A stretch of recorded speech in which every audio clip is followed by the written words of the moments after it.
Hey, it's JT. Thanks for returning. Day 12 of the Let's Get Visible, Be Seen, and Get Paid Visibility Video Challenge. Today's, I want to talk to you about an article that I just read, and it was on organic foods, healthy or not.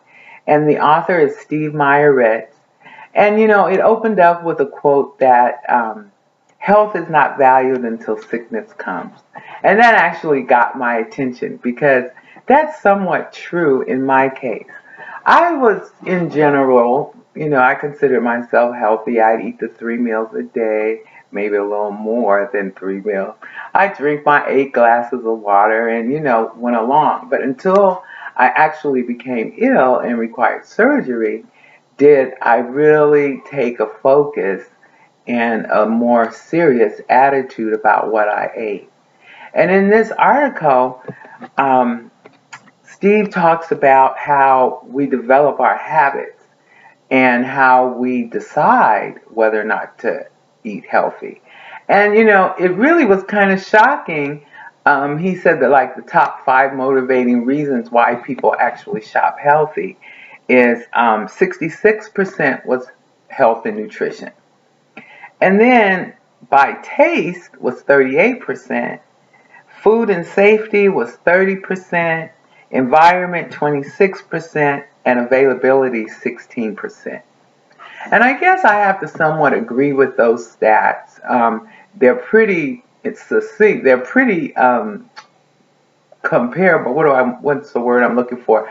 They're actually almost the same as the unemployment rate. Isn't that something?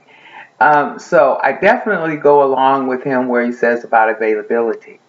I know if you've been following me, I've been helping in the food pantries, and that's one of the concerns is making sure, as far as CalFresh goes, is making sure that the recipients receive healthy food.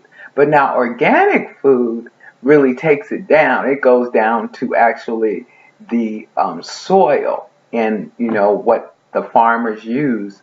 And I had to really, my eyes were open and I didn't realize that the EPA regulations aren't necessarily because they found the information about certain foods or crops to be harmful.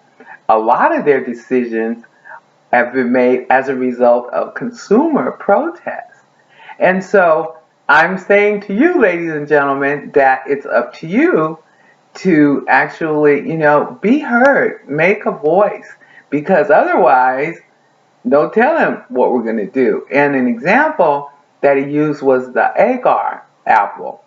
And that was allowed to be sold in the U.S. for many years until the consumers complained. And then they realized that it had all these carcinogens and things, and actually the same carcinogens that are used to make gunpowder, right? So they removed it. And then later, after the consumers complained, then the EPA changed their regulations. So that was quite an interesting article. And if you're going organic, woohoo, good for you.